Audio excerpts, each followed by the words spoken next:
Welcome, everyone. Thanks very much for coming today. We're looking forward to a day and a half's discussion of travel science and the question of observation, 1580 to 1800, and perhaps before and beyond, as occasion requires. I just wanted to say one or two words of introduction and welcome. And first of all, to thank Sarah, who's been absolutely tremendous in keeping this whole thing going, and very much appreciated, and also to Questionnaires. And this is the fourth in a series of conferences which have been run with the support of the Mellon Foundation. Our grant received at the National University of Ireland, Galway, where I teach. And it was specifically to internationalize the activities of a research group concerned with travel, cross-cultural exchange, the transmission of texts, and that kind of thing. And I had a particular interest in how the history of science functions in this particular context. So we had the first meeting in Galway, and various people couldn't come, so it seemed like a good idea to have the second meeting in Cambridge. And then various people couldn't come, so there was a good idea to have a third meeting at the Max Planck Institute in Berlin. And then various people couldn't come to that either. And so the best thing was to be very literal-minded about internationalizing the research group and to meet here in New York. And when I was having exchanges with Eileen about this, she was sort of asking me, well, why the Heyman Center? And there are various good reasons for doing that. In particular, the Heyman Center's the fact that it has such a record of interesting events that were going on. And when I was here as a visiting scholar, I attended many of them. It's also its outreach, I think, is fantastic within the city and the intellectual community beyond.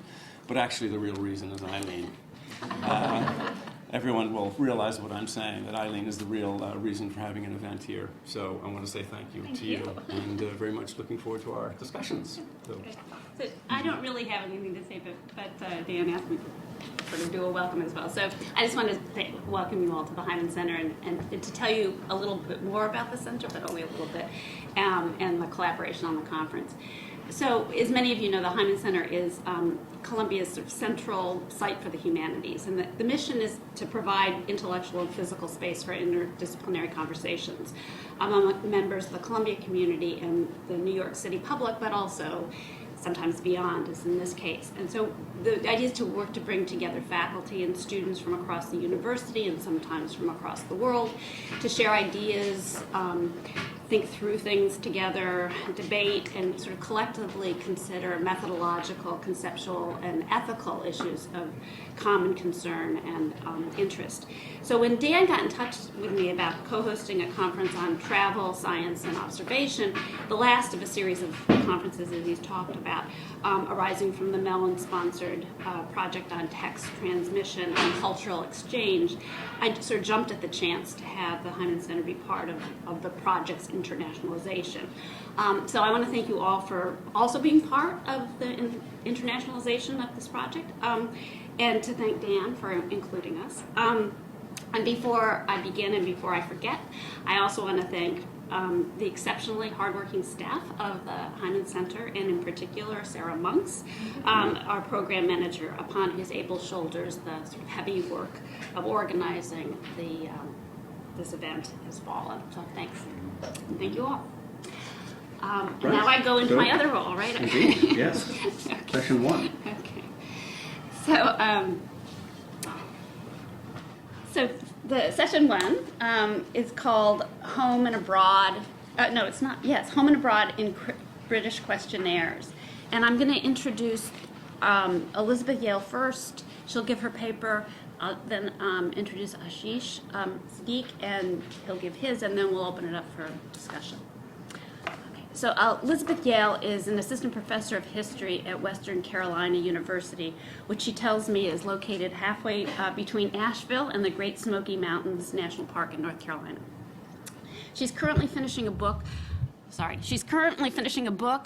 on the use of manuscript, print, and conversation in early British natural history and antiquarian studies, in which she argues that collaborative scientific practice was founded on writing and correspondence, which, being endlessly revisable and expandable, encouraged naturalists to think of their work as open-ended.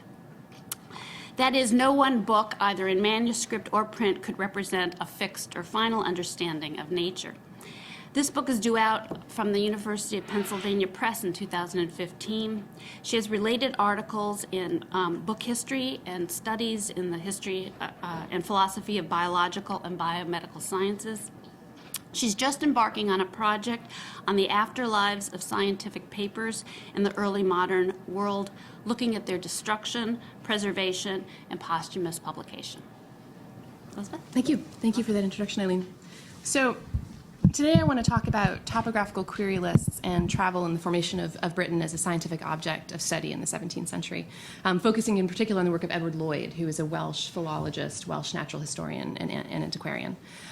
So to begin, what sort of thing was Britain? This is a difficult enough question to answer in the here and now, when Scotland, Wales, Northern Ireland, and England, though for now still bound together in the United Kingdom, are being driven apart by regional desires for self-governance. It was an even more difficult question to answer in the 17th century. The North Atlantic islands that we now think of as the United Kingdom were riven by political, cultural, religious, and linguistic differences. Wales had come under English domination in the 15th century, but the Welsh long maintained a distinctive culture and language.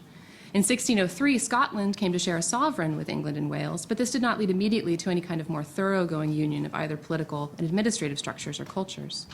And throughout the century, Ireland in turn was subject to increasingly harsh military treatment, and Irish land was redistributed from Catholics, including both the Irish and the Old English, to Protestants, but it too maintained an independent cultural and political identity. Although in 1707, with the union of Scotland and England, it becomes proper to speak of Great Britain existing as a political entity, in many ways this process of union was unfinished and remained so into the 21st century. But before political union became even a partial reality, topographical writers wrestled with the question of exactly what sort of a thing Britain was. Over the course of the 17th century, they attempted to construct Britain as a scientific object. This effort is visible in their printed works, which included both regional studies and more comprehensive efforts, often with Britannia, or Britannica, or Britain in the title. This really begins with William Camden's Britannia. Camden was an Elizabethan topographer publishing in the late 16th century and then publishing in translation in the early 17th. And his work was read and reread and translated and republished throughout the 17th century, and then was reissued in a revised edition in the 1690s by Edmund Gibson. And part of this project was it had both explicitly patriotic and political dimensions. Camden wrote that the glory of my country encouraged me to undertake to restore antiquity to Britain and Britain to his antiquity. Camden similarly, or Gibson similarly, writing in the 1690s, again echoes this patriotism. So bookended by both of these Britannias, Camden's original Britannia and then its revision in the 1690s, there were a number of works throughout the 17th century, antiquarian, topographical, natural historical, that featured Britannia or Britain in the title. And I think what these works reveal is that though topographers were engaged in this common project of trying to define Britain, they were unable to agree precisely what that object was. This was due in part to the various methods that topographers followed. As John Ogilvie wrote in his 1675 Britannia, a road atlas, some followed, quote, the natural traduction of rivers and mountains, others the distinctions of people and inhabitants, others again more frequently the politic divisions of princes. And in addition to these, there was the itinerary way, which Ogilvie followed, arranging a survey along the principal roads of England and Wales. And this in particular was connected to sort of understanding Britain as a scientific object through commerce. What were the commercial connections that followed these roads between various towns and regions? So though topographers recognized the books produced through these diverse methods as kin to each other, part of the same family of inquiry, each generated a different Britain. Define it by geographical contiguity, and England, Cornwall, Wales, and Scotland were included, but Ireland and Brittany, which some topographers actually included in their studies, were excluded. Was it defined by shared language? This, too, was unwieldy. By the 17th century, English was the dominant language in England and Cornwall, and in fact, the late 17th century was already witnessing unsuccessful efforts to revive Cornish, which actually continue today. But not in Ireland, Scotland, and Wales, except perhaps in some lowland and urban areas and among some elites. Wales, Scotland, Ireland, and still parts of Cornwall, on the other hand, shared versions of Celtic languages, Gaelic, Irish Gaelic, and then Welsh as well. And a related Celtic language was spoken in Brittany, so you could see connections along those lines. Shared descent, which was related to linguistic heritage, didn't offer any easy solution either. Though widely accepted in the 16th century, the myth that Britain owed its founding to the wandering Trojan hero Brutus was increasingly being understood as just that, a myth. History, as 17th century historians and topographers understood it, increasingly suggested that the various peoples of Britain descended from different waves of invaders, Celtic peoples, Romans, Anglo-Saxons, Vikings, and Normans, to name just a few of the groups. that arrived over the millennia and left their mark in the British landscape and the English language. Britain might also be defined by commerce and trade ties, as Ogilvy did. But these ties were sometimes weak and stronger externally than internally. The Elizabethan topographer Richard Carey, for example, whose work on Cornwall was read and cited through the 17th century, complained that goods traded through London to Cornwall were inordinately expensive because of the distance and difficulty of travel to London. And he actually argued for closer ties between Cornwall and other seagoing nations, so with Amsterdam, with France, and with Ireland. A final option, perhaps the one that has proved to be the most enduring, though not less problematic than the others, was what Ogilvy called the politic division of princes, defining Britain according to the geography of English political hegemony. Today, I'd like to explore in particular one topographical project and its collective construction of Britain as a scientific object using both research travel and the use of questionnaires. This is the Archaeologia Britannica of Edward Lloyd, the Welsh naturalist, Oxford scholar, and fellow of the Royal Society who served as the second curator of the Ashmolean Museum. Lloyd's interests were diverse. He published studies of fossils and figured stones and contributed to the editions for Wales to Gibson's revised 1695 edition of Camden's Britannia. In the 1690s, partly inspired by his work on the Britannia, he embarked on a study of the natural history, antiquities, languages, and customs of Britain, which he defined roughly, though, as we'll see, it gets a bit more complex as you dig deeper into the project, as Wales, Cornwall, Scotland, Ireland, and Brittany. He excluded England entirely. This project consumed the last 15 years of Lloyd's life and was built around extensive travel. He was on the road in the Celtic regions of Britain for about 4 years, and a questionnaire that he issued to the clergy and gentry in an edition of about 4,000 copies. He planned to create a multi-volume treatise, 1 volume each, for natural history, for languages, for antiquities. But in the end, he finished only the first volume, which he regarded as, in some ways, the most important volume, a comparative study of Celtic languages, before death cut his labor short in 1709. So in particular today, what I'm going to look at is sort of the social basis and the way in which travel and questionnaires kind of function to create a social network that then serves as a foundation for creating Britain as a scientific object. So to begin with, Lloyd's definition of Britain. It was complex and it was shifting over the course of the project. In 1695, he issues his prospectus for the project, advertising it to the world that he's embarking on this, particularly to the Welsh. It was titled Design of a British Dictionary, Historical and Geographical, and it focused primarily on Wales. In these proposals, Lloyd defined British as the Welsh, Cornish, and Armorican, or Breton, peoples. In his view, these were the descendants of one group of people present before the Romans arrived in Britain in the time of Julius Caesar, and they had been driven to the more remote margins of Britain by the Roman and early medieval Saxon invaders who arrived in the centuries after the Romans departed. In the proposals, Lloyd tended to maintain a separation between the British and the peoples of Scotland and Ireland, though he did see them as related. This can be seen, for example, in his research travel plans as he laid them out in the proposals. He proposed to concentrate his energies primarily in Wales, with only comparative forays into Cornwall, Ireland, the Scottish Highlands, and Brittany. However, his conceptions of Britain continue to develop over the course of the project, through the 1690s and early 18th century. By the time he publishes the linguistic component of his Archaeologia Britannica in 1707, he has a slightly more expansive definition.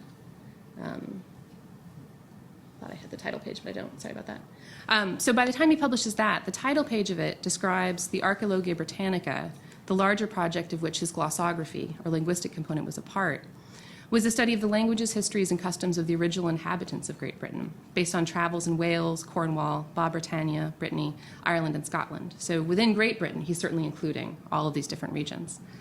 The book was a compilation of comparative dictionaries and grammars of Welsh, Cornish, Breton, and Irish, which Lloyd regarded as very similar, if not identical, to Highland Scots.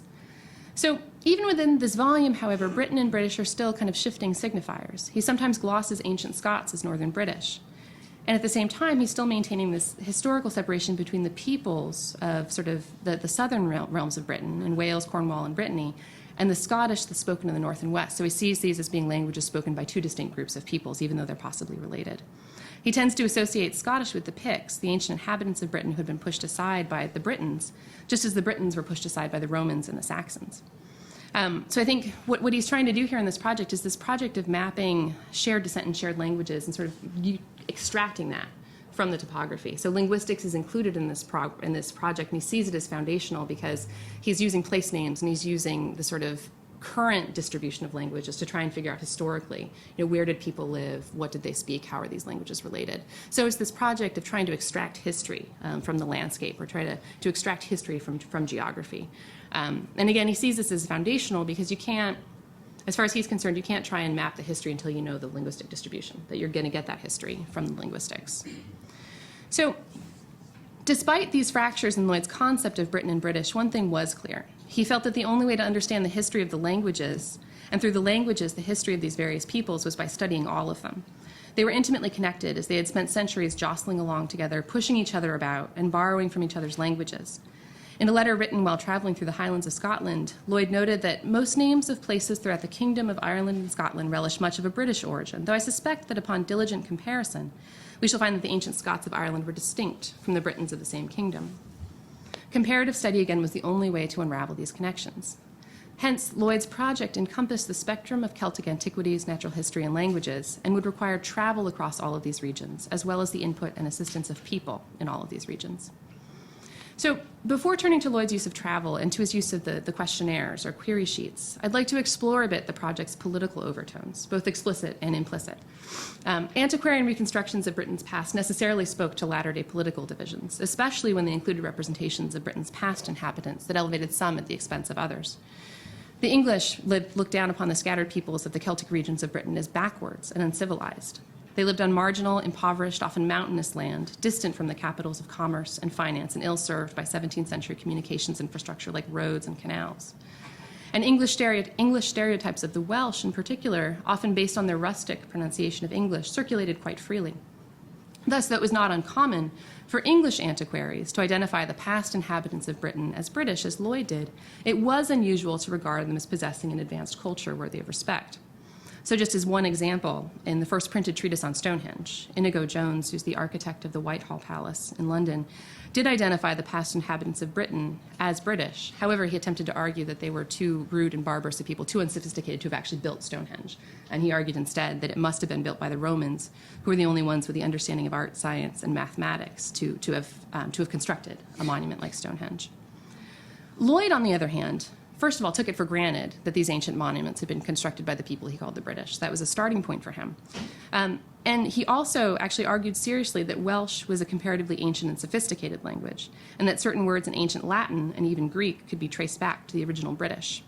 So in his study of the Celtic languages, particularly Welsh, he was motivated by this belief that the ancient language, once spoken across all of Britain, was likely to be preserved uncorrupted in highland places like the mountains of Wales, places like Highland Scotland, which had been less exposed to foreign languages introduced by conquest. So he sought to dignify rather than to denigrate the ancient inhabitants of Britain. So the relationship between the English and the Celtic peoples isn't the only sort of political context. There's also the context of the relationships between and among the Scottish, Welsh, and Irish themselves. And there as well, Lloyd is doing something relatively unique. Little in the way of a shared sense of identity united Britons in Wales, Scotland, Ireland, and Cornwall.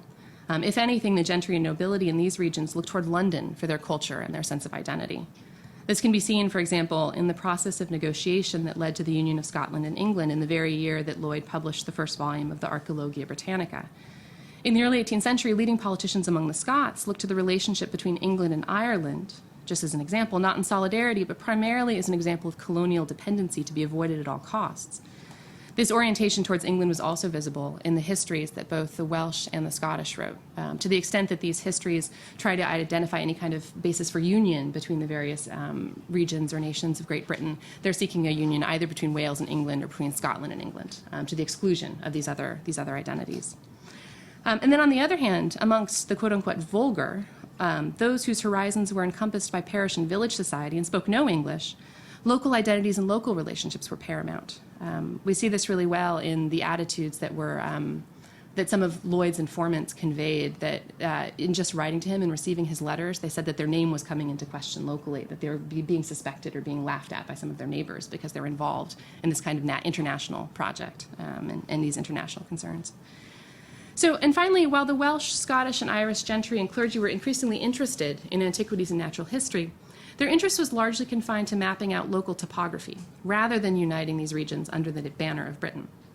So, In casting the Britons spread across Great Britain and Ireland as people with deep connections to each other and as people worthy of respect, and including travel through each of the individual nations in Great Britain in his research plan, Lloyd wasn't elevating a group whose shared identity was widely recognized, either by the English or by each other. Rather, he was actively constructing that shared identity through the creation of linguistic, cultural, natural, and material histories that could serve as its foundation. He was creating his Britain as both a political object and as a scientific object. So, turning to travel and the use of research questionnaires, they were both central to Lloyd's plan. He believed that what he was planning to undertake, this sort of comprehensive study, was beyond both his individual abilities and beyond his ability to fund it. He's not somebody who has a kitty of money in the back to sort of fund his research travel. And so he sees it as necessarily a collaborative project, both in terms of funding it and gathering the information itself. To make up that gap, he turns to an innovative subscription scheme and the distribution of printed query sheets. Where previous subscription undertakers primarily were interested in printing books and they asked money merely to finance printing, Lloyd asked that in particular the Welsh gentry, clergy, and nobility fund his research for a 5-year term by pledging an amount of their choice to be paid once a year. Over the next 5 years, some 200 people donated a total of £360, with many individuals donating around £5 or less, and some as little as 10 or 20 shillings. I think that this illustrates really the enthusiasm at sort of not just at the highest levels of Welsh society, but going down, that he would be receiving these donations of small amounts. And Lloyd recognized that and was eager to reward these people for their contributions, even the 10 or 20 shillings, as well as the sort of £5 and up people. In the list of subscribers, when the book is finally published, he says that he's going to put everybody in alphabetical order, so that there's no sort of rank, distinction of rank, basically, in that list of subscribers. Once he's enrolled the subscribers, he solicited their further assistance in carrying out the research by providing him with information. So this is the query sheets where they come in. So after engaging in a first kind of 6-month exploratory trip into Wales, he issues his parochial queries in order to a geographical dictionary, natural history, et cetera, of Wales. And we'll come back to the title here that's focused on Wales in particular, despite the kind of pan-Britannic ambitions of the project. There are 31 questions covering antiquities, the names and seats of local gentry, manuscripts, which were particularly helpful for linguistic history, that tracing out ancient manuscripts, older manuscripts, medieval manuscripts allowed him to track the languages. Local customs, inscriptions, livestock, lakes and rivers, caves, diseases, agricultural practices, and seashells and fossils. There's a pretty clear relationship between these queries and some of the earlier other kinds of questionnaires that were circulating in Royal Society circles at this point. John Aubrey collected a lot of them. Ogleby issued questionnaires, some of them that Boyle issued as well. Respondents were encouraged to answer the questions in the blank after each question. Lloyd's was actually the first query to include blanks. And so you see him making adjustments to the form in order to try and encourage responses. A lot of previous questionnaires were just a sort of short printed sheet, whereas he makes something more expansive, so they have room to start their answers, at least, on the page. And he asked the respondents to write back in the blanks or to write directly on a separate sheet and return them, either to one of his local contacts or to himself. So, in marketing these queries, Lloyd played on potential contributors' hometown pride, the pride of those who could contribute maybe 10 or 20 shillings to the project, but maybe could also add information. He asked those who distributed the queries for him to emphasize to potential respondents that it lies chiefly in their own powers, whether a complete or imperfect account be given of their country. Some 4,000 copies of the 4-page sheet were printed and dispersed through Lloyd's correspondence network to the gentry and clergy of Wales, Ireland, Scotland, and Cornwall. He received about 150 replies, so not the greatest rate of return, but actually pretty good for projects like this. I think it's one of the few where we have a body of replies that have survived in any kind of size. At least 44 of these query sheets were returned to him in various states of completion, and additional responses were written in letters. So this is an example of one of the completed query sheets. Lloyd didn't anticipate that people would be able to fit all the information he wanted in these spaces, so the idea was get them to start here, and then they'll be more likely to continue on another sheet of paper. So he was sort of anticipating that it would kind of spill over. But this is fairly typical, or a little bit more filled out than many of the others in the archive, that it's still not totally every question is answered, but a good number of them are. But many of them tend to be fairly spotty like that people just ignored the questions that they didn't care about or didn't have any information on, basically. So Lloyd uses these questionnaires in a couple of ways that I want to talk about today. One is to prepare the ground for research travel, to sort of figure out in advance who he needed to talk to, what monuments, what sites were worth taking a look at, where he might stay in somebody's library to copy one of their old manuscripts for 2 months, things like that. But he also used them to expand his correspondence in a more permanent fashion, to kind of build and create this social network that was going to help him write these works. So this idea of kind of using the questionnaires to prepare the ground for travel, and this intimate relationship between the questionnaires and travel. It turns out that, even though he's going to be going there himself to witness these things, actually talking to knowledgeable locals was the only way to get access to a lot of information. It helped him to discover where there were manuscripts, coins, and monuments, and natural or archaeological sites that might be worth investigating. It also helped him to find people he could talk to, not just the gentry and the nobility and the clergy who probably spoke English, but also those who spoke only Welsh, those among the vulgar, who Lloyd, once he was on the ground, even if they couldn't read, he could have a conversation with them because he himself spoke Welsh. And these people might assist him by preserving fossils, plants, stones that cross their paths. They might allow him to copy the manuscripts in their libraries, trace inscriptions on ancient monuments, and collect fossils, rocks, and plants that could be found on their land.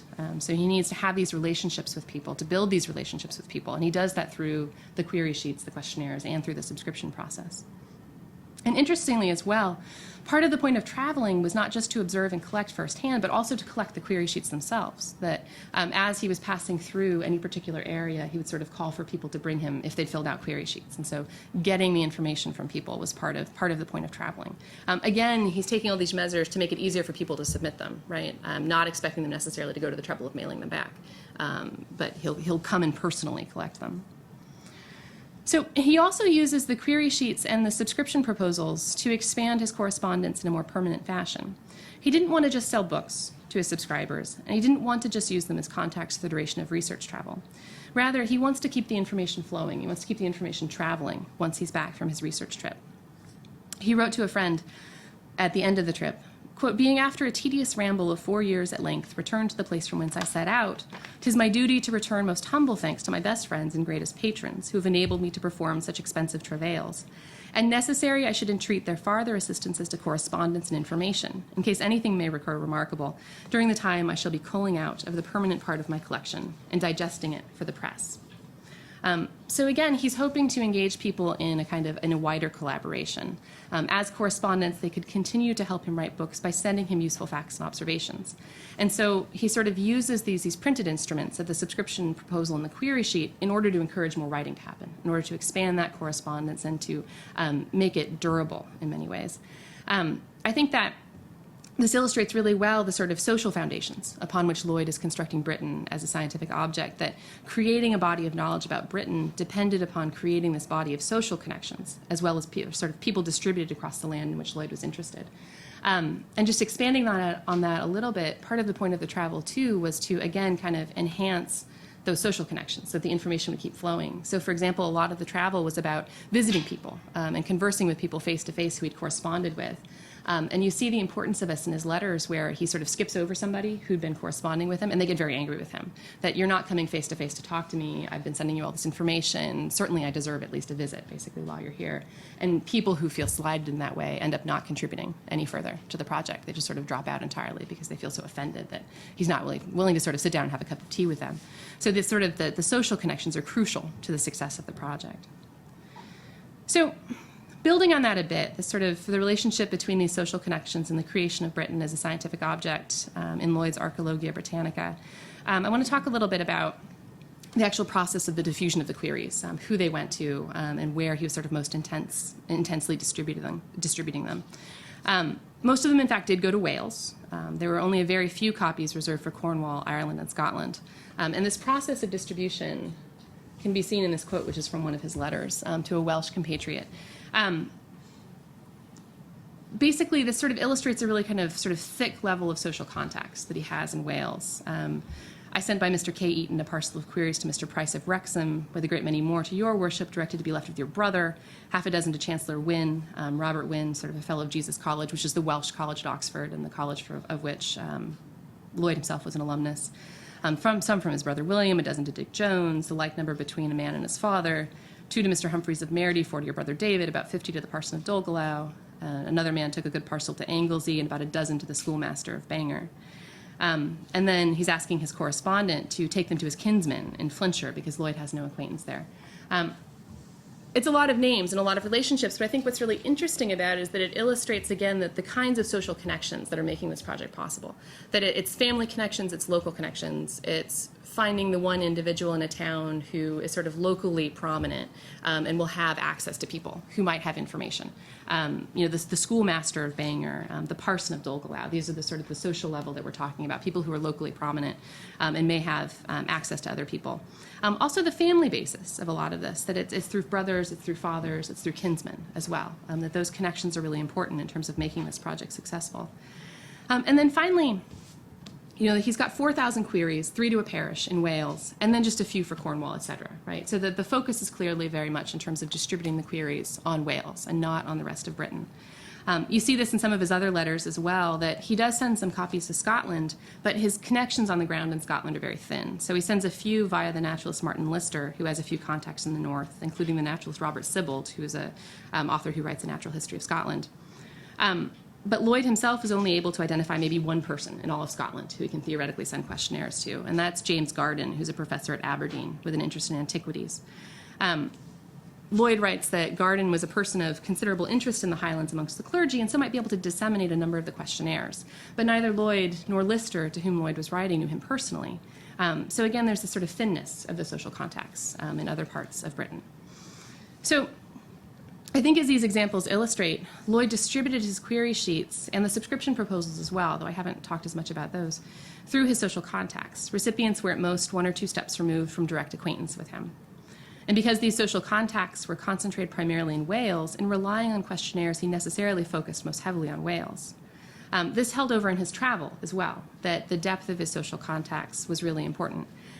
While traveling in Wales, he frequently commented on his hopes that more of the gentry and clergy would return his queries. So he's actively trying to collect them back from people.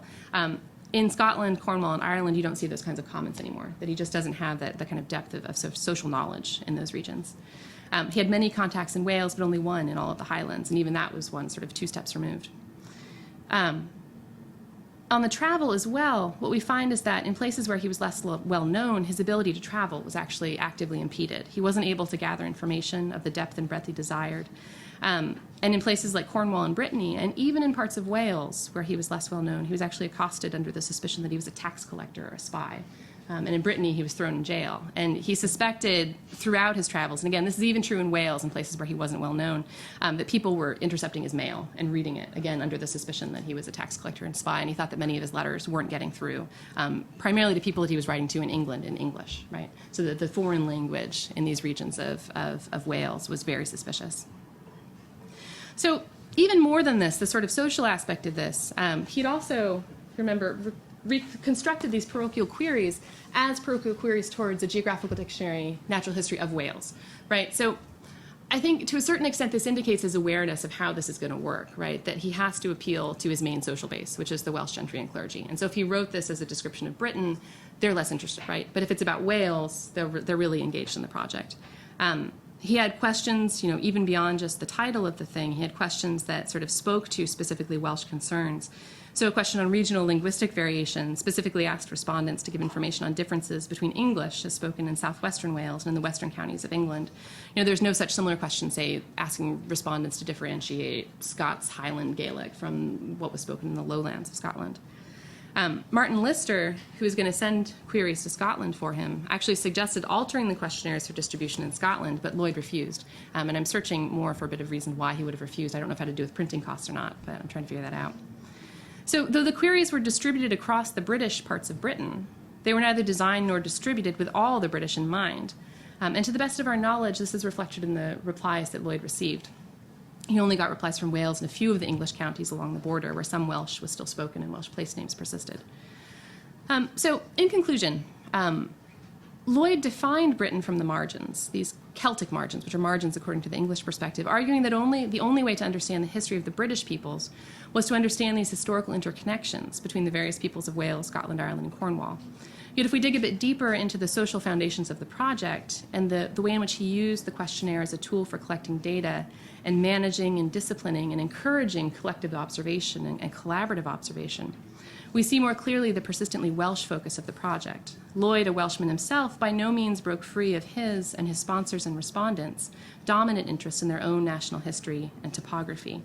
And I think sort of more broadly what we can suggest is that any kind of natural historical study, especially one sort of spread out across these large spaces, in this context, it's this image of Britain, this construction of Britain as a scientific object, is really emerging out of these relationships between topographers and their informants, that sort of creating this structure, this scientific object of Britain, of the landscape, depends on sort of the thickness of your social contacts, how well you know people, and sort of where you know them. So scientific topography is also this process of constructing a kind of social topography. So.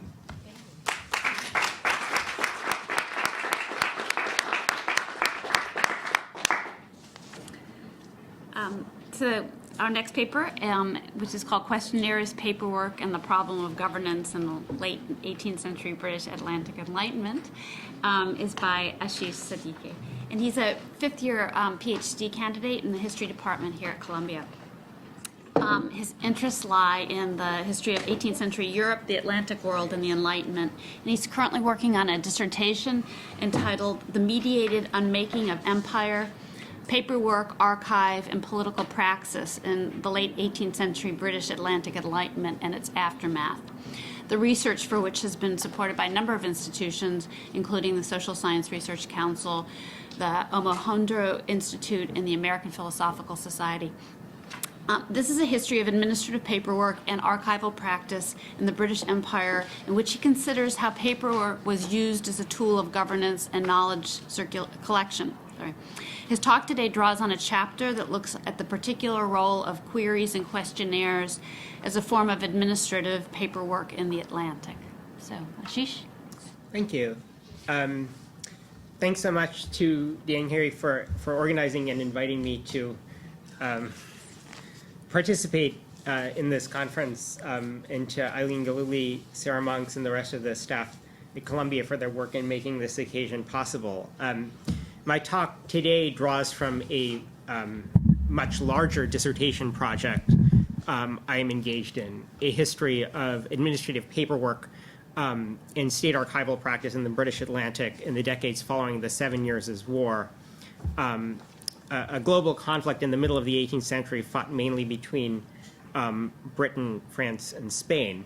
And when the war ended in 1763, Britain had gained control over an empire in the Atlantic that stretched from the Caribbean to Canada.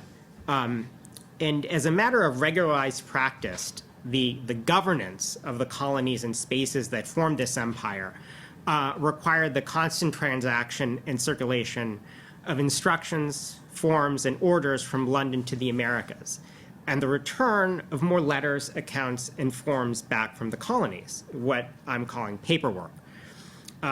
It's difficult, in fact, to think of any process of imperial state work in this world that was not, at a very fundamental level, a transaction of paperwork. My dissertation writes the history of the British Empire in the Atlantic world, not just from the resulting archive of this paperwork, but also as a history of the paper that constituted that archive in the first place. That is to say, as a history of the forms that were used to transact the processes of governance in this world, and as a history of the changes in the uses and meaning of the archive of paperwork that these forms came to create.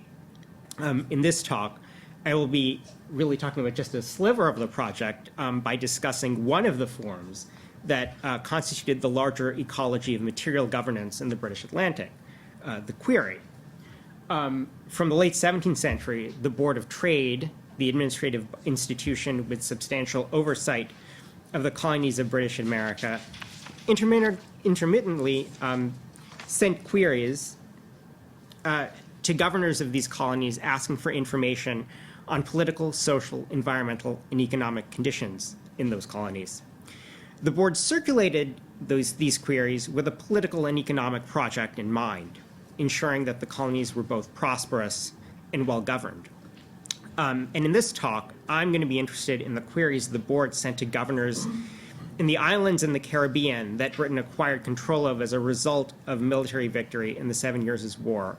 And I'm going to just focus on one of the innumerable ways in which the queries are interesting. And in fact, I'm going to somewhat defer substantiating the claim indicated in the original title of the paper about the relationship between queries and enlightenment, and more broadly, paperwork and enlightenment, although those claims are quite central to the project.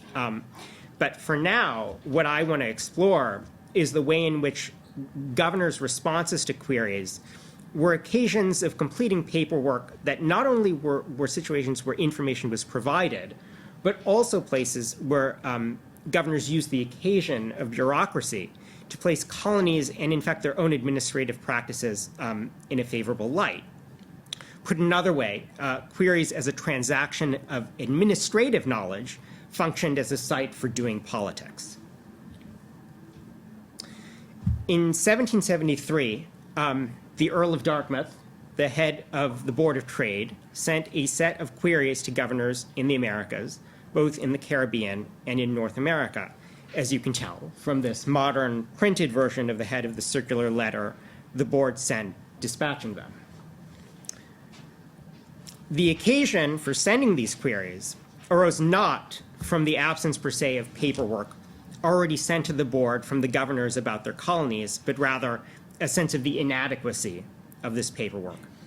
As Dartmouth wrote in his letter to the governors, the accounts received from His Majesty's governors on the condition of the respective governments have not been so full and explicit with respect to the state and progress of the commerce, cultivation, and inhabitancy. And they'd also barely reported in their correspondence information about the ordinary events of their administration. The board, in other words, had information from the colonies, but not enough about the state and progress of their commerce, cultivation, and inhabitancy.